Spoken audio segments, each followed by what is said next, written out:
Welcome to another edition of the Basketball Teacher Podcast.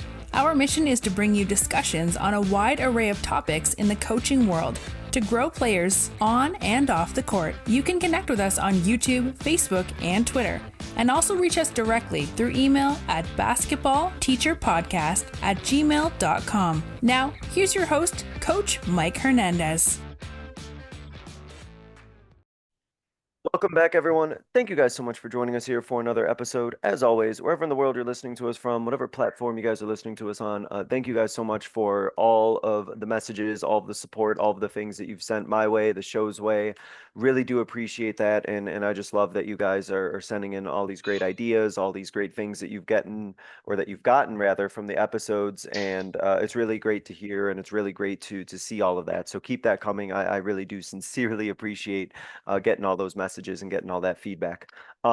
I know that you guys love, just as I do, talking about game planning, talking about strategy, talking about kind of those nuances that go into coaching. And that's what we're going to get into today with the topic of developing a detailed game plan. So we're going to focus a lot today on talking about the preparation that goes into preparing for an opponent, the concepts of breaking down film, and then also how that can get then told to your players, how practices might be affected based on game planning, and then just the process of watching film in general of my guests and how his process of breaking down film and the things that he looks for has kind of evolved throughout his coaching career. So if you're somebody who really likes strategy, game planning, and like I said, that sort of nuance to coaching, this is going to be a lot of fun. So very happy to be joined by the head basketball coach out there in Benton, Illinois at Benton High School. Coach Ron Winemiller is joining us today. Coach, again, really appreciate you being able to come on and spend some time talking to us. How you doing today?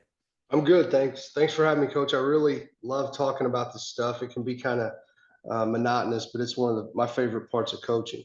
Oh, I think this is some of the most entertaining stuff, getting right into that nitty gritty and those details. So no, I'm excited, Coach. Let's start first off with you, Coach, and your basketball journey and your coaching journey.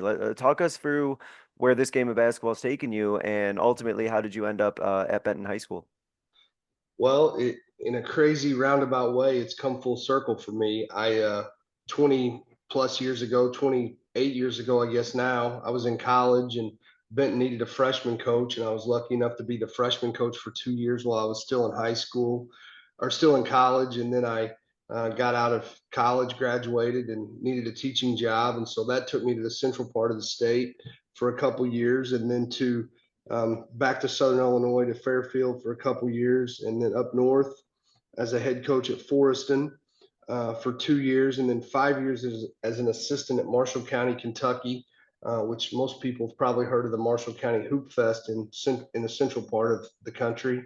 And then I've been at Benton for the last 16 years as a head coach. So it's been kind of a roundabout way, but it's a place that I always knew I wanted to come back to. And when the job came open, I was lucky enough to get it. How great that it worked out that way, that you're able to come back and make that happen. Coach, I wanted to ask you about a really successful season I know that you had last year, and it seemed like you guys had a great season, and just kind of talk us through about what you think made that season you had last year such a successful one, and at what point did you really start to realize that, hey, this is a special group of guys and we're doing something special here? Well, I think to fully understand the season that we had last year, you got to go back 2 years ago. Okay.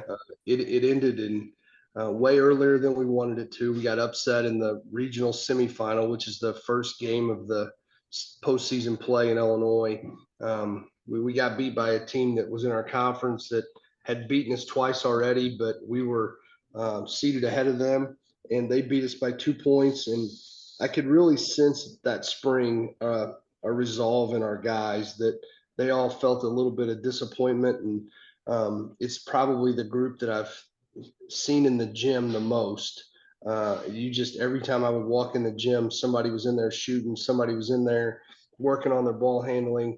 And it wasn't just one guy or two guys, it was 5, 6, 7 guys. And so I knew that they felt like they had something to prove from the way the season before it ended. Mhm.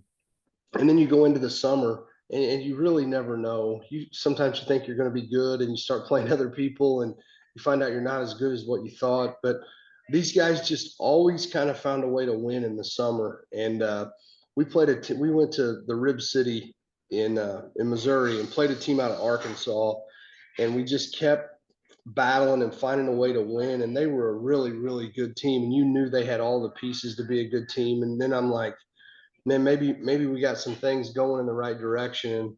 We started the season and got off to a good start. We hadn't lost through Christmas. Got beat in our holiday tournament by a point.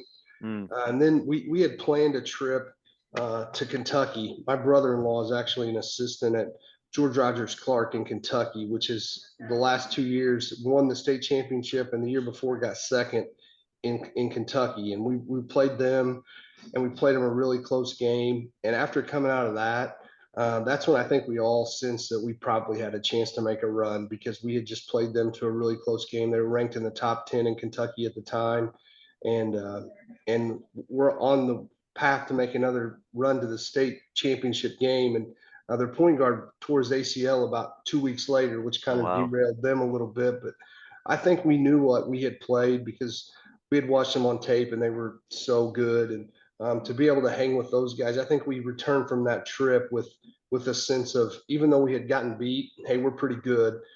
So I think that was a huge springboard to our season. And it wasn't a win, you know, it was playing a really good team tight Yeah. down to the wire. So I think sometimes you think, well, we got beat. I mean, we were disappointed that we lost, but I think it also opened our eyes of how good we could be. Mm. Yeah, I mean, sometimes you can learn almost more in losses sometimes than when wins. But like you said, in that experience of like playing that sort of team, that high level competition to that level is kind of be a really eye opener. And I imagine, as you kind of alluded to, right, that the confidence that those guys must have had all of a sudden, maybe they have a little bit more, pep in their step, a little bit more energy, a little bit more excitement in the gym and practices, and they kind of can feed off of that and kind of it sounds like they use that kind of as like a springboard to kind of propel them from there. Yeah, and we came back the next week and had to go play on the road against Hmm. the second best team in our conference, and uh, and we beat them at their place, which is not an easy thing to do. And I think going into that, and then it just so happened the way it worked out, we played them again 8 days later in the championship game of our midwinter tournament and beat them again. And I think at that point, our guys really started to sense that we were one of the better teams in our part of the state. And we just continued to win.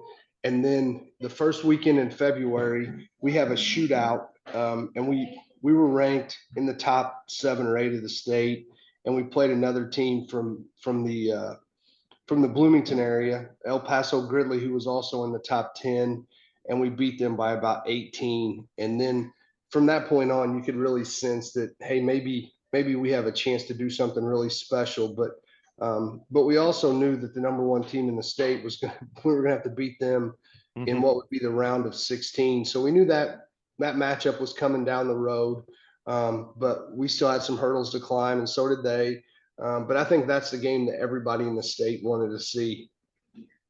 No, that's awesome, and what a cool experience. And I want to ask before we hit our topic, Coach, from that experience you had last year, such a successful season. What have you kind of learn as a coach from that experience? What did that teach you, and what did that sort of either help you maybe learn in terms of something new, or maybe like shape something in you? Because you've been coaching for a long time, but having an experience like that, how did that either affect your coaching philosophy or maybe like solidify some things that you already like thought about as a coach? Well, I think the one thing that I know that there's a lot of people from different places listening to Hmm. this, but I know in Illinois, you know, we the way that the schedule's set up, we played Wednesday night in the sectional, which is the round of 32, and then Friday in the round of 16, and then Monday in the round of 8, and then had to come back and play Thursday. So we played 4 games in 8 days in the state tournament series down to the state championship game. And I think the one thing it really showed me was you better be concise and simple in what you're doing. Because if you're making it too complicated, you don't have time to fix it. So that was the thing that err on the side of simplicity and make sure you can do what you do well. Yeah, yeah, you don't have time to throw in something completely new or try and throw out something that the players haven't practiced before. You don't got that sort of turnaround time to make something like that happen. You got to have your identity and believe in what you believe in and as a team and just execute. Can't exactly change up the whole playbook, right? That's right. That's right. And you know, We went and played in the state semifinal game, and our third leading scorer turned his ankle in the middle of the second quarter and wasn't able to play in the state championship game. Or I think I've jokingly told people it's probably going to be the longest asked question in Benton history. If Luke Melvin plays in the state championship game, do we win? Yeah, Because yeah. I think we probably do, but you'll never know the answer to that. But we had a kid come off the bench, made his first varsity start in the state championship game, and Wow. played great. Played 28 minutes, didn't turn the ball over one time, scored 6 points, and did everything we could have asked him to do. But it's one of those things you get to that point. You're glad to be there, but you always get a little greedy in the postseason. You want one more for sure. Yeah, yeah. You're always like, oh man, like you're never completely satisfied, especially when you're in it. But yeah, like you said, what an interesting what if to kind of ponder for something like that. But hey, great credit to that kid for stepping up here. No more high pressure situation to make your first varsity start than a state championship game. It sounds like he did a great job too, which is awesome. Yeah, I told him in shoot around, I said, you're going to be the answer to a trivia question because you're probably the only kid in the history of Illinois high school basketball to make his first varsity start. And he just laughed. I mean, he took it great. You never know how a kid's going to respond in that situation. And Kyle was great. He took it in stride and didn't try to do too much, which is what you worry about a little bit. He's trying to make it meaningful for him and Mhm. show that he's going to be a difference maker, but he let the game come to him and played perfect. And we ended the season 33-4 and made their first state championship game appearance in school history. So very successful season. Awesome. That's fantastic, and congratulations again on such a great season. It's really awesome to hear and share that story. Coach, let's talk about now as we kind of shift to the topic about the art of game planning, so to speak, as we talk about developing a detailed game plan. Let's start with you, Coach, talking about your process for preparing for an opponent. What goes into your and your staff's kind of game plan process when it comes to looking at film and scouting out an opponent? Well, before we get too deep into this, I have a staff that's unbelievable. Awesome. I have great assistant coaches, and any of them, I jokingly tell them if I go down, we're not going to miss a beat because they're great. I have 3 or 4 of them that could step in and do the job just as well or better than I do. So when you have those guys, and another thing that I think makes it good for us is we disagree with each other. When we're in the office and we're going through stuff, we disagree, and I think that's okay. I think that's good that they don't just nod their head yes every time I say something, or the other guys do it when someone. I mean, if they disagree, they speak up, and I think that's how you get good, is you challenge each other and you try to figure out what's working, what's not working, and that's what makes your team better. But as far as our process, I'm a little different. As you said, I've been doing this for a long time. I'm a little anal when it comes to. I like to see every team. I like to see every team play in person once, if at all possible. And a lot of times I just sit there with a notebook and make a few notes, but for the most part, I just watch. I worked for a guy for a long time that he always said tape lies. It doesn't always tell the full story. So we like to see people live as often as we can. And we use the term seeing is believing sometimes. And we like to see how guys act when they're out of the game. How do their teammates react to them? Those things that you can't always pick up on tape. So the first thing we like to do is see people live. We think that's a key part of what we do, and then we'll start breaking down the tape that we get on people. But I think that's where it starts is getting live look on people and making sure that we're seeing on tape what we see when we watch them play live. So, what are the things that you think for a coach who might be, watching a team live? What are some things that you would think that they would be able to notice or pick up on or see that maybe they're not necessarily going to be catching if they're just looking at on film? Yeah, I think the big thing you can't tell on tape is how fast is a guy. You can tell if he wants to go to his weekend and those kind of things, but when he does go to his weekend, how fast is he? And we use the term a lot. Is he explosive, or is he just trying to we say, is he just trying to get back to his right hand? You know, a lot of times you'll see guys who aren't real good going to their left. It's two dribbles just so they can get back to their right hand. So I think that's a key. The other thing I think that you can never ever tell on tape is how physical and how strong a team is when you watch them on tape versus live. So we'll pick up on those kind of things. Do they like to screen? Are they physical when they screen? Do they all sprint back, or is it more of a jog? You know, just those things that maybe you can't pick up on tape that you can live, and really sometimes it has nothing to do with the game. You know, do they warm up hard? Do they are they paying attention when they're out of the game? You know, those just kind of picking up on those things that we hope our guys do. They probably don't always do as well as we'd like, but just trying to pick up on those little tidbits that you might be able to exploit when you play them. When you're kind of watching guy, and you said, like I said, you've been doing this for a long time. You've seen a lot. You can uh, see a lot of things that are happening, and probably watched countless upon countless games, and done a lot of scouting between you and your staff. As you kind of think about what you've kind of seen basketball wise, are there trends that you see in terms of what teams in general like to run? Are there certain offensive or defensive tendencies that you see are pretty common in your area that you just have kind of noticed throughout either the past couple seasons or throughout the years that seem to be pretty popular? Yeah, when Cal was winning all the time at Kentucky, everybody was dribble drive, so you had to figure out, everybody ran a variation of that. Now you see a lot of ball screen space stuff that you see in college. It doesn't seem like you see as much continuity offense as what you did when I first started coaching.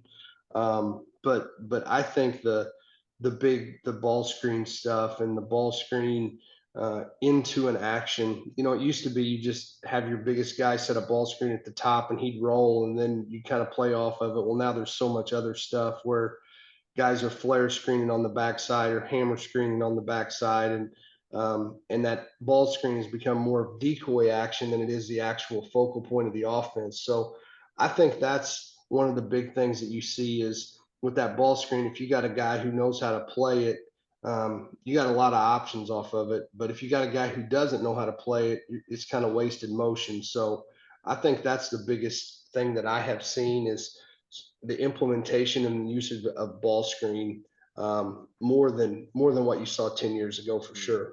Yeah, no, I definitely, and it's funny you bring that up because a lot of guests that I talk to talk a lot about that, is that their preferred offense that they like to run and the looks that they get out of it. So it's interesting that I can talk to guests from different parts of the country, and you you also have see the same thing. So so those things are definitely in vogue and popular for sure. So you see this stuff, coach, and you kind of take these things in, and now it's the time to communicate that or make a game plan off of that. So as you're watching teams and as you're thinking about how you're going to make your game plan, talk to us about how you and your staff then make a game plan, and then how does that then get communicated to your team afterwards?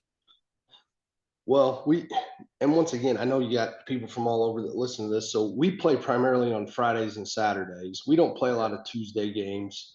Um, so typically, what we will do on Monday is Monday is we it's a hard practice. I mean, we're in there for a while. We're doing a lot of stuff, and typically we have scouted the team already that we're going to play on Friday and Saturday. And usually I will ask my assistants at some point on Monday, do these guys do anything funky that we need to be prepared for? For instance, we might play somebody on Saturday that's plays some triangle and two, or some plays a zone defense that we don't see a whole lot. We'll take 10 or 12 minutes on Monday and just go through that. Not telling our kids, hey, we're going to see, but just, hey, we're working on this today. So we will kind of work a little bit on Monday for anything that we think is going to give us trouble on Friday or Saturday. Um, and then on Tuesday, we come in, and that's a little bit lighter day for us. We'll do a lot of shooting, and that's a us day, we call it. We'll work on our offense. We'll work on our presses. Anything that we think we need to clean up for ourselves, we'll work on Tuesday. And then typically on Friday, we play no conference games on Saturday. We play them all on Friday. So Saturday is always a non-conference game. So Friday is the game we're kind of preparing for the weekend. So then usually Monday or Tuesday night after practice, I'll sit down with my assistant, whoever scouted our our Friday opponent, and we will talk about, okay, let's talk personnel, let's talk our matchups, let's talk, give me 3 to 5 things that we have to take away if we want to win the game. And then we will communicate with those to our kids on Wednesday. Typically, what will happen on Wednesday is I'll take our varsity guys in our film room.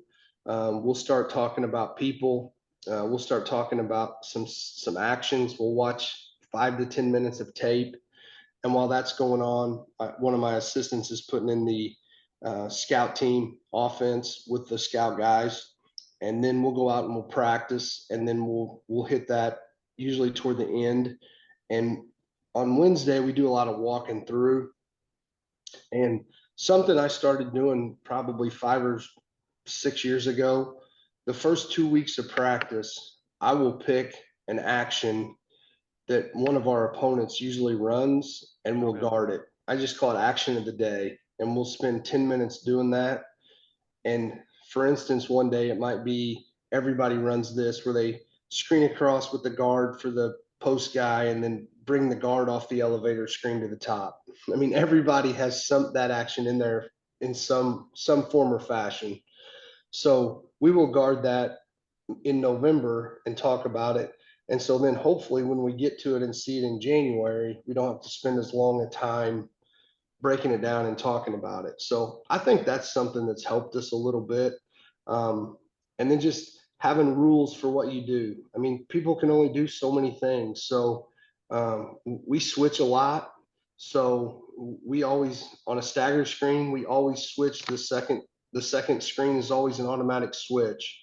So our guys know that, and they know to talk that and pass it off. So I think relying on the rules that you have on defense are so key, because if you're changing up what you're doing all the time, it can really get confusing on Friday night when the lights get bright and the tension gets high.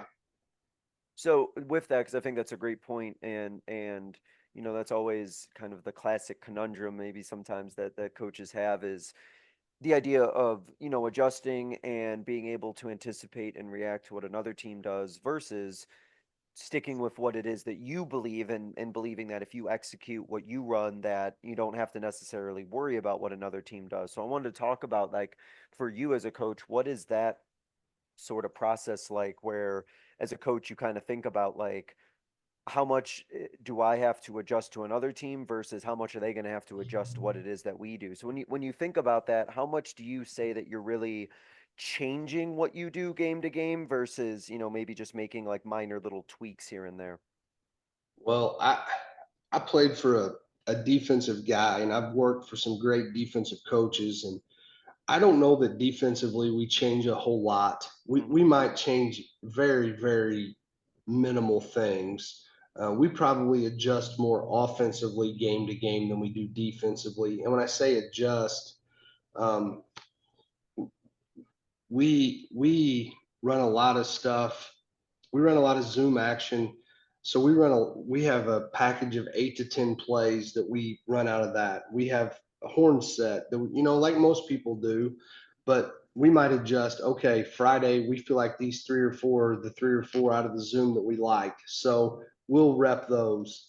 But defensively, we really trust our rules, and we don't do a whole lot of changing um, from what we do, but we will change maybe how we guard certain people. For instance, if a team's got a really good catch and shoot guy, we might face guard him and not help him. We use the terminology. Is he a catch and shoot guy? Is he a catch and bounce guy, or is he both? So we'll guard each one of those 3 guys a little bit different, but we try to stay with the same terminology all the way through the season, so that way we're not changing something in midstream and getting people confused. I always tell the guys I want them to react, not think.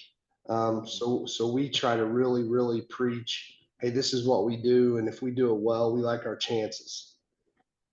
What has your defensive philosophy been throughout the years? Is it adjusted at all based on personnel, or like you said, are there things that you're pretty consistent in terms of this is what we run defensively, and something that you just kind of believe in from a philosophical standpoint?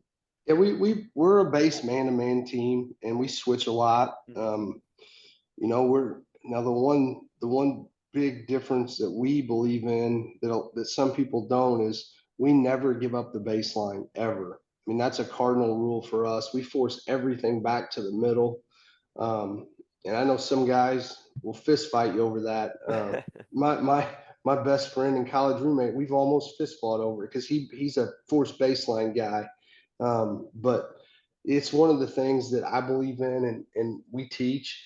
I think the difference in the personnel that we change a little bit is whether how much we play the passing lanes. We have a 6'9" kid who's committed to Colorado State coming back this year, and he's a great rim protector. He's probably the best shot blocker, man, in for sure the southern part of the state, maybe in the whole state. I mean, he really times balls and keeps himself out of foul trouble, and so we probably will as a result of that, we feel like we can pressure the ball and pressure the passing lane a little more when we're smaller. Then we play a little more pack line.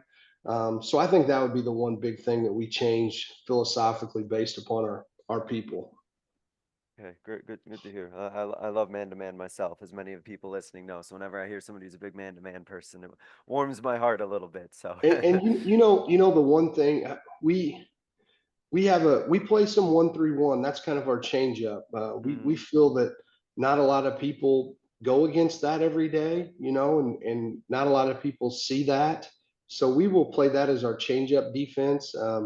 If a team's just you get in a late game situation and you're up 6 or 8 points with 2 minutes to go and people are just driving it at the rim and shooting a bunch of free throws, that's when we'll go to that 1-3-1 and play it a little more of a pack and try to get long and force some tough contested shots. But that 1-3-1 has been something we've played for probably the last 12 years or so as our change up defense. And it's been something that's been really good to us as well. So that'd be the other thing I would Yeah. say is, you got to have that change up defense that you can play some nights. And as a guy who plays man, you probably know this. The first time you go zone, it never fails. A guy hits a three, and then, Sure. and then Yep. you, Yep. you get you get mad and you jump out of it. But it's gotten something where we teach it all the way up, so Yep. every kid in our program knows it, and they know at some point we'll play it in probably a big game. So it's one of those things that's been good to us as a change up. Yeah, and sometimes, and you know this too, sometimes even if the zone itself isn't necessarily executed to its fullest potential, just the fact that it's a different look could just take the other team a few times just down the court, to even figure out what it is that's going on. So that's one of the nice things about it too, is just the fact that it's a zone and it's something different, that alone might be enough to just get a team out of its rhythm. Yeah, and we feel if we can steal 4 to 5 Hmm. possessions some point in the game with it. Um, we there was a team in our conference a few years ago that they were really long, and every if they always won the tip because they had a big kid. And to start the second quarter, every time they would 1-2-2 you and trap, and it was the only time they would ever do it. And I was amazed at the number of people and it happened to us. You go in there and throw the ball. You expect they've played man the whole game, and now here they're all over you. But I think you got to have that change up where you can steal just a few possessions here or there. Could Yeah. be the difference in a close game. No, 100% agreed with that. Coach, you talked about how during a film, you'll kind of bring your guys in and do some work with film room. Do you have certain expectations for your guys in terms of their studying of film, or for them to look at film? Is it something that you want your guys to be looking at themselves, or is it something that's more kind of broken down to them by the coaching staff? Yeah, both. I mean, I think every group is different with that, Hmm. and I think last year's group we had was, I mean, they were constantly, and I'm sure at the school every kid's got a Chromebook and they can Yeah. get on Huddle and they can watch film. And I happened to walk into two kids' classroom last year. I had to talk to the teacher and said, "What are you guys watching?" They spun their Chromebooks around. They're watching film. I mean, so I think that's something that's gotten more handy. When I was a kid, you didn't have that option because it wasn't as accessible as it is now. Well, every game is now streamed somewhere if you just look for it. Right. So I like them to watch film, but at the same time, they're what they're watching for and what I'm watching for is probably two different things. So um, I think it's key. I, I really, um, and this is a me thing.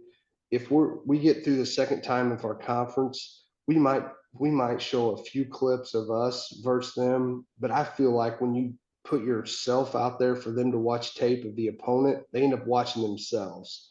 So we Yeah. try not to show many clips that we play in unless we're trying to correct something that we're doing. Because like I said, I feel like they start watching the wrong stuff and kind of becomes counterproductive.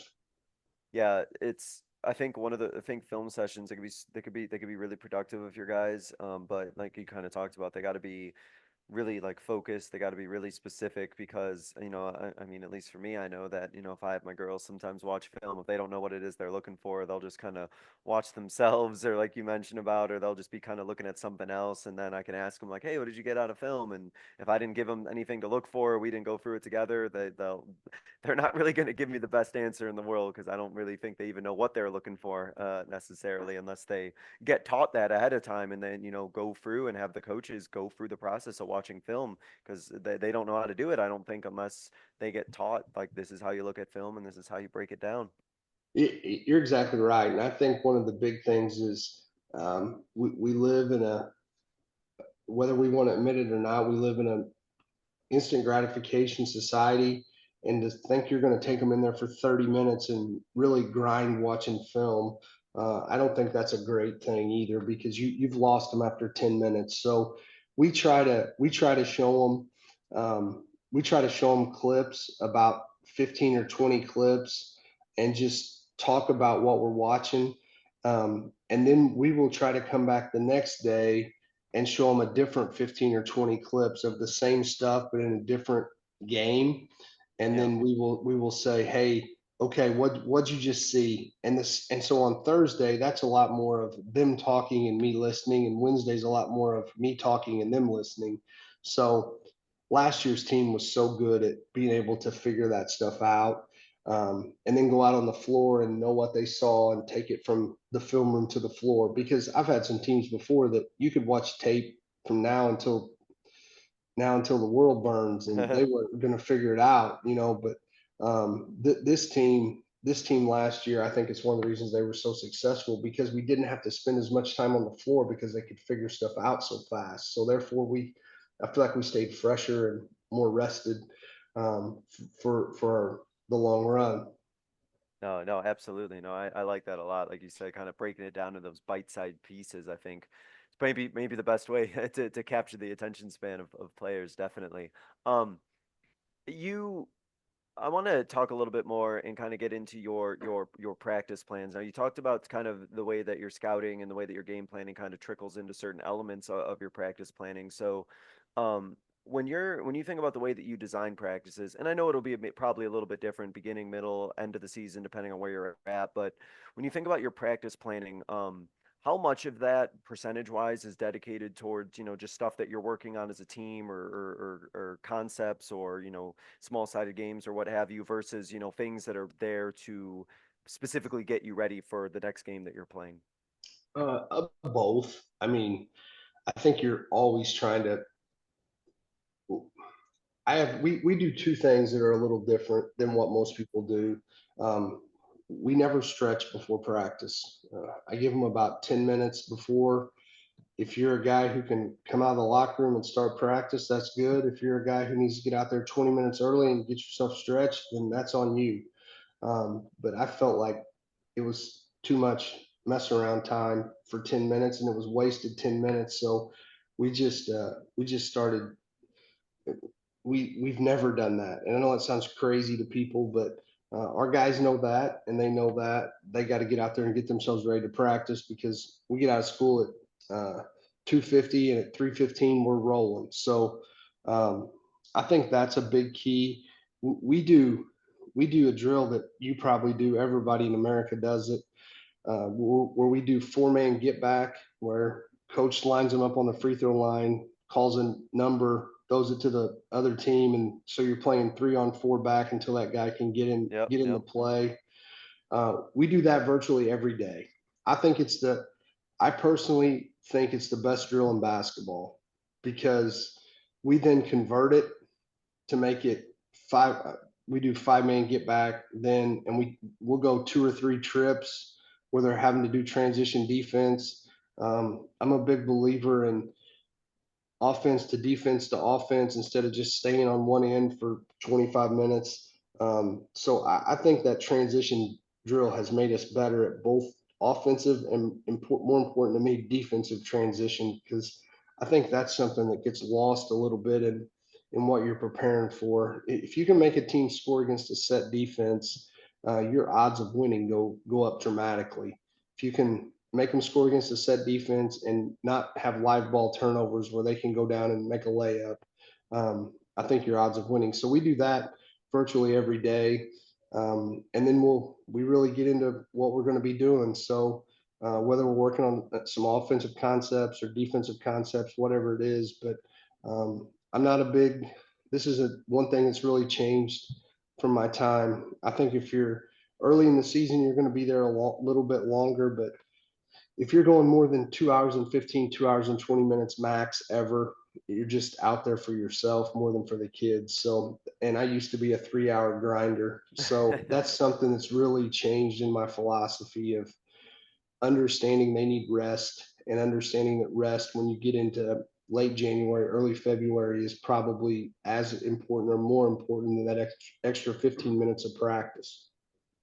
Yeah, I think, Coach, I did that 3-hour practice. I may have done that once in my coaching career, maybe twice. And man, I remember my players after were like, "Coach, we can never do this again." It was it was awful. So I commend you if you were able to make it work better than I did. But I tried doing one of No, those I and was like, "I didn't. don't I think we didn't can make ever it do work this better again." I than you. think I you guys just, checked out after about 30 minutes, knowing we were going to be there for 3 hours. yeah, no, I think that's the other thing that I've really, I ask myself and I ask my staff this all the time, why are we doing this? Are Hmm. we doing this to make us feel better? Or are we doing this to make us better? So that's a big thing that I've really, uh, as I've hopefully matured as a coach and a person, and because there's a lot of things I look back early in my career, I was doing it because it made me feel better, and not Yeah. necessarily made us better. So that's a big change that I think I've made for the better throughout my career. What I wanted to ask you next is I'm curious about how your this is kind of a question that just kind of sprung to my mind right now, and that is kind of in-game coaching, right? You have a game plan. There's certain things that you anticipate based on your scouting and things that you've seen. I want you to talk about the process that you go through when maybe the game plan isn't quite what you expect it to be, or maybe things aren't being executed the way that you want them to be. As a coach, how do you kind of balance an in-game coaching situation when, for whatever reason, the game plan just doesn't seem to be working, or the scout report just doesn't seem to be maybe lining up to what you thought they would be doing? How do you kind of make adjustments in the middle of a game based on if something isn't quite what it is that you maybe expected it to be? Yeah, that's a great question. I think that's something that if you've been coaching 1 year or 100, that you're constantly searching for that perfect answer to that question. Um, but I think you have to have good assistants for that, because they see things different than what you do. As you know, there's so many things that you're watching and paying attention to, and you know they have to be paying attention to that. But one thing we like to do early on purpose is we like to come off some sort of ball screen action to see how they're going to guard the ball screen. And we also like to run some sort of post up action to see how are they going to double the post? Are they going to play us one on one? And the other thing we like to do is come off some sort of staggered screen. So sometime really early in the game, we're going to do all three of those things because we want to anticipate what we're going to see later in the game. So we may run some sort of ball screen action um, early in the game just to see what we get and put it in our pocket so that we can come back to it later. We had a game this year where we had our center coming off a ball screen because they were double teaming and he was big enough to throw over the top, and we scored 3 baskets in a row because he could throw to our kid that could shoot, and he made 3 jumpers, so I think those are the kind of things that you got to be willing to adjust mid game that maybe you hadn't planned on it. We had no plan on doing that early in the game, but we saw it, we liked it, and we came out of a timeout and ran it, and it worked. And they never adjusted to it, so we went to it 3 straight times and were able to get away from them and win the game. So I think those are the kind of things that you got to be willing to listen to your assistants, and especially I got one guy he's he's our defensive guy, and I got one guy that's an offensive guy. So when it comes to one of those two things, I listen to those guys. Anything they say, we're willing to try because I trust them that much.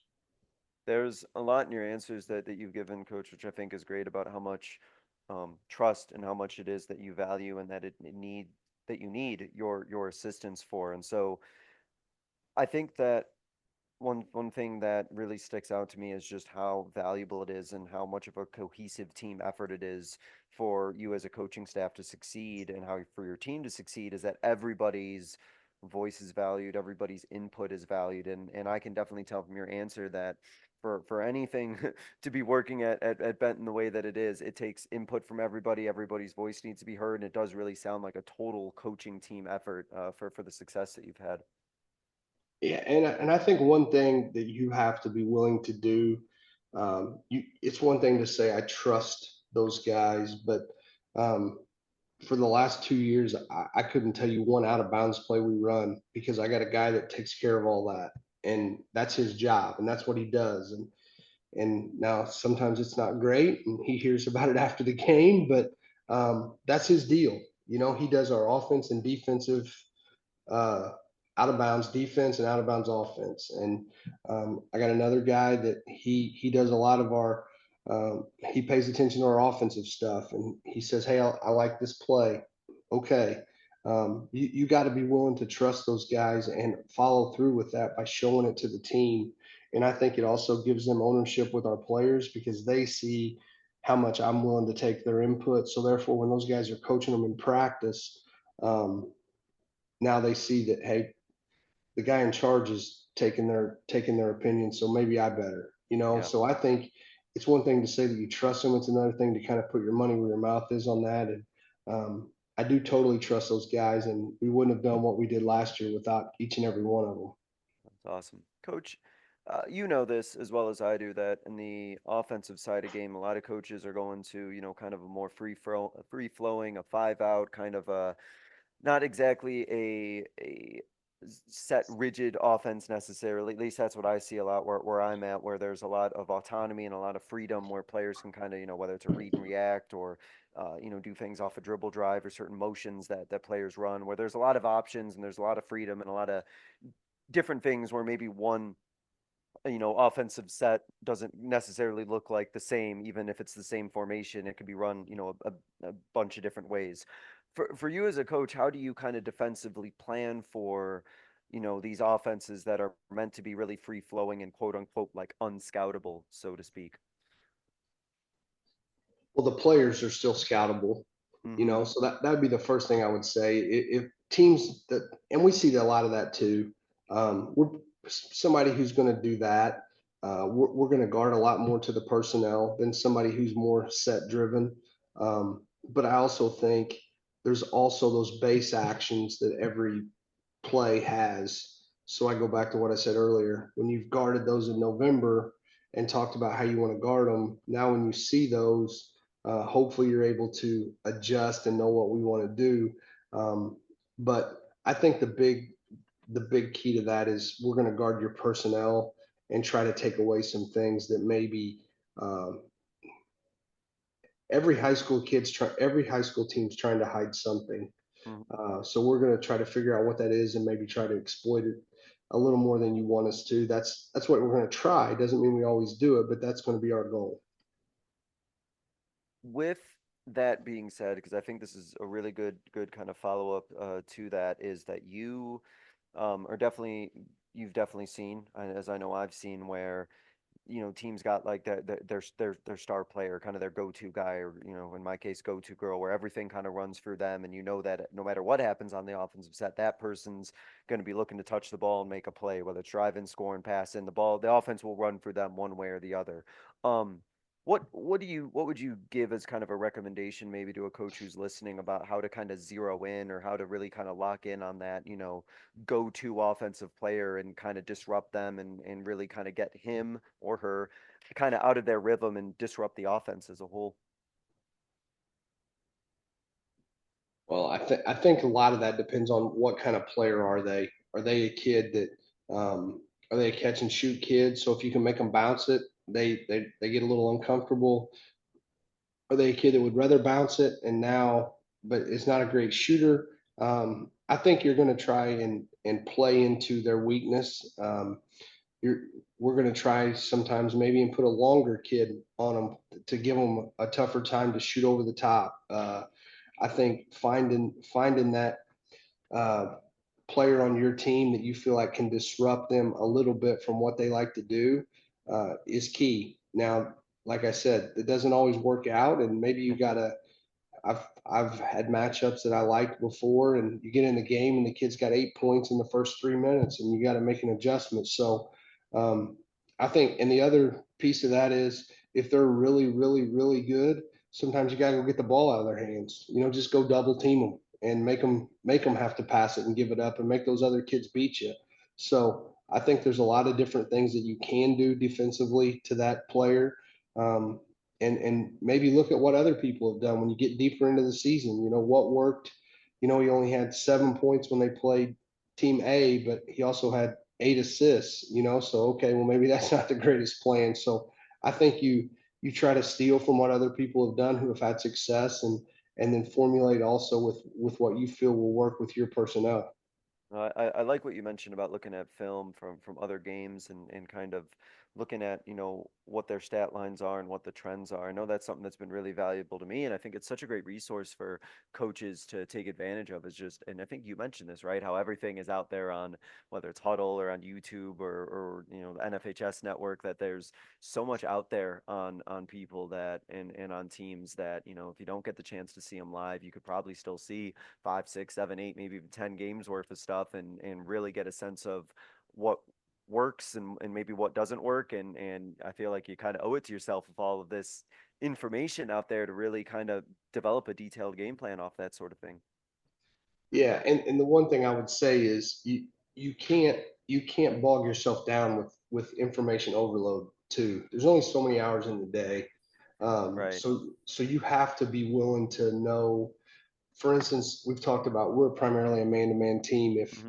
if we're getting ready to play a team and I get the tape and somebody's playing and I know they're a 90% zone team, I'm probably not going to spend a lot of time on that. That's an hour that I could be spending my time more wisely doing watching another game. So um, I think that's another key is just making sure you use your time wisely and not so called just putting in time to put in time.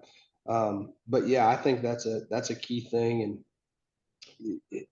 in a crazy roundabout way, my old assistant when I was at Forreston Hmm. is now an assistant at Byron, who we ended up playing in the state semifinals. Well, Benton and Byron are about 6 hours apart. They're about as far apart as you can get in the state of Illinois. And I had watched Byron play 3 or 4 times this year before we played him because my old assistant had told me, he's like, man, we got a pretty good team. You should watch us. So I watched him on NFHS 3 or 4 times before we ever played him, before I even knew it was going to be an Yeah. issue. So I kind of already had an idea what we were facing.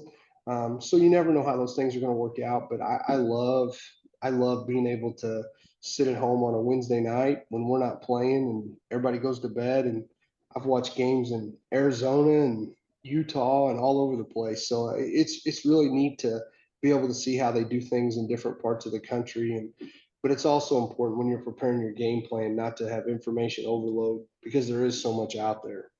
Yeah, and that's a perfect segue, Coach, to one of my last questions I was going to ask you before we hit our concluding segment, and that is, we have a lot of newer coaches or younger coaches who listen to this, who may be just getting their feet wet and just really starting this process of, game planning and scouting. And so for you, what advice would you give to somebody kind of starting in their coaching career who's maybe, like you said, kind of information overload? There's so much stuff out there, so much, time in the day, right? Trying to get out to the gym, trying to scout, trying to figure out the best game plan possible. What advice would you give to a coach who's maybe trying to jump into this profession and trying to figure out where to even start with game planning and scouting?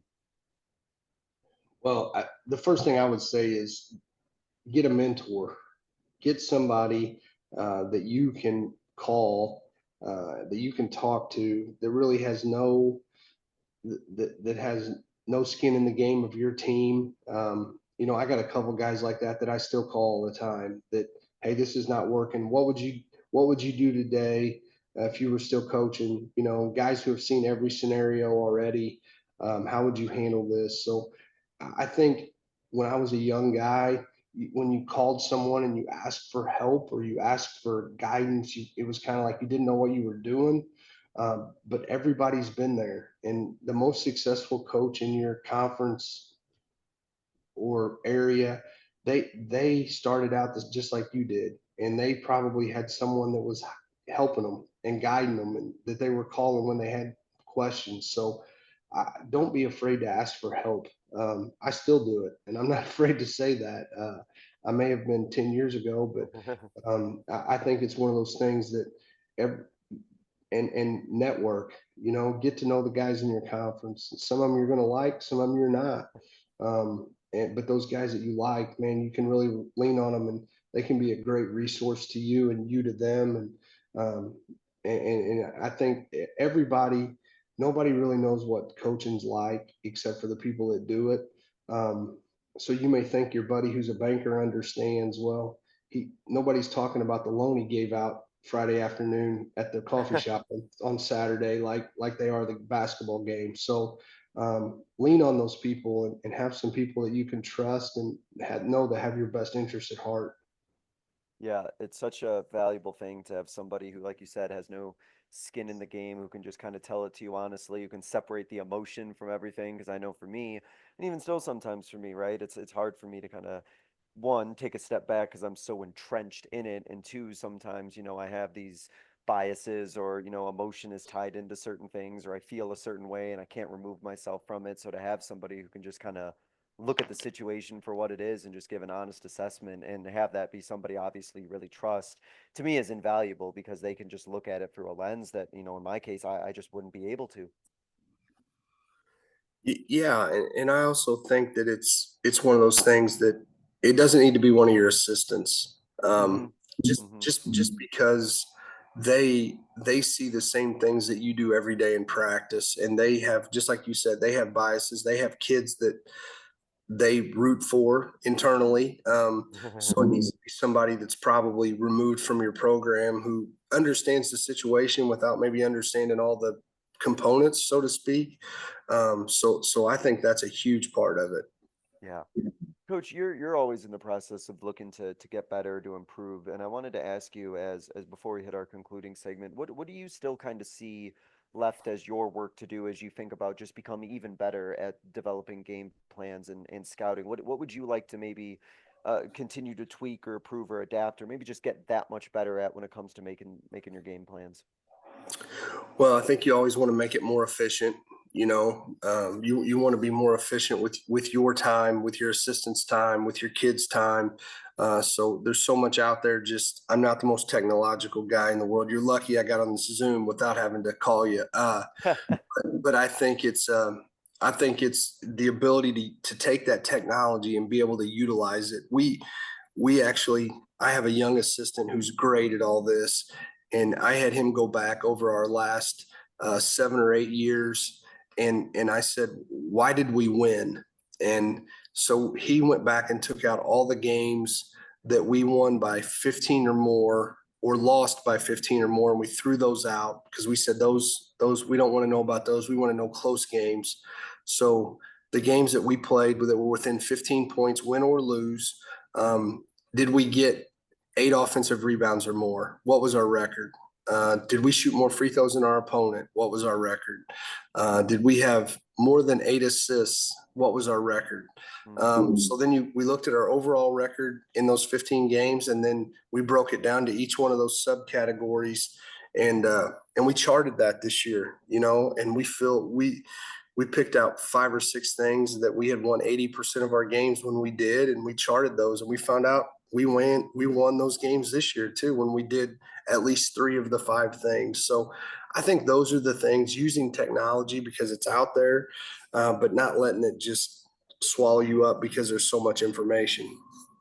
Yeah, it's isn't that such the interesting part now of our coaching world? I feel like we have so much available at our fingertips, so much that we can dissect, so many things we can chart, and so much data that we have, which on one hand is such a great thing because we can literally pull out stats for anything. But two, as you mentioned, we can just get overwhelmed or overloaded or look too much into stuff that some stuff just isn't that consequential. Some stuff is, and some stuff, like, you look at the stats, but then you actually look at what those stats look like on film, and it's completely different. I think it's a real interesting challenge that we face as coaches, of really being able to sift through all this data and decide what matters, what's relevant, what isn't, and then be able to go through that process. And I think it's a lot harder than sometimes people might think it is. Well, we won our round of 8 game, which we call the super sectional. And I told my assistants, we're sitting on the bus, and I said, do you guys realize how much different our night's going to be compared to what it would have been 10 years ago? And they're like, what are you talking about? I'm like, we don't have to drive halfway across the state to pick up CDs and DVDs. I mean, we had 4 or 5 tapes when we got off the bus. So I think that has made it so much easier, and it's made it easier to be succinct with your time because you're not spending all that time trying to watch a DVD and trying to cut it up and splice it. Everything's right there for you. So Yeah, the ability to show kids tape that you want to show them and not have to be fast forward and rewinding and all that stuff has made it so much more efficient. definitely, for sure. To wrap up, Coach, there's a couple questions I ask every guest. So I'll start here with this first one, which is, um, you've shared a lot, so hopefully you have one more you wouldn't mind sharing. But thinking back on your coaching career, what is a moment from your coaching career that you think by sharing our listeners would be able to learn from? Well, um, it's a great question. And you sent me the questions ahead of time. So, and I've been thinking about this one for, um, actually, I think it was not from my coaching career. I think it was from my playing career. Okay. And something I've always remembered. My dad was my high school football coach. And I remember one day in practice, he called a play and I didn't do what I was supposed to do. Well, he had the play a little mixed up in his mind, and because he was thinking about the next play, which all coaches do. And man, he lit into me and he threw me out of practice, and he was not happy. I'll just say that. And I got about halfway back to the locker room and he yells at me again. And I thought, man, he's coming again. And he said, come here. And in front of the whole team, he apologized because he was wrong. I was right. And I've never forgotten that. That he could have just as easily let me go in there. And then when we got home, just me and him said, hey, you were right. But he made the point that, hey, I made a mistake. I ripped you in front of everybody, and now I'm going to apologize. And that's something that's always really stuck with me. And I've tried to carry that into my coaching career, that I'm not always going to be right. And if you're gonna get on them when they're wrong, they got to know when they were right and you were wrong. So I think that's been something that I've always kind of carried with me, that it's okay to admit when you make a mistake in front of everybody. I think that's a symbol of strength. I think when you're able to do that, sometimes we might think it's weakness to admit that we made a mistake or a fault, but I think that's a huge strength to admit that. And I think, as we talk about as coaches wanting our players to become great people and great adults, to be able to model for them what it looks like to sincerely apologize when you make a mistake. I mean, that's really teaching a lesson that hopefully our players are going to take with them long after they're done playing basketball. Yeah, To wrap, yeah. yeah, I mean, that's what it's all about. And yeah, right. yeah, and if you can do that just a little bit and make them a better husband or father, or in your case, wife or mom, then you've done what you set out to do. For sure. To wrap up, Coach, I give every guest kind of what I call this 60-second soapbox. You're welcome to go over 60 seconds. I just think it's a catchy title, but I like to use this as kind of your platform to kind of get out like a final idea, a closing thought, a final message, just something that you want to kind of leave the listeners with. You can take it any direction that you want, coaching, basketball, or otherwise. It is your soapbox after all. So, Coach, I'm going to go ahead and give you the floor, and I'm going to let you take it from here. Well, one thing that worries me is retaining young coaches and just Mhm. all the stuff that's new out there that wasn't there, the social media and the parents' ability to just get on and blast people and coaches and even kids, and just understanding that if you're in it for the right reason, you're not going to win every game, but you just show up the next day and try to do better.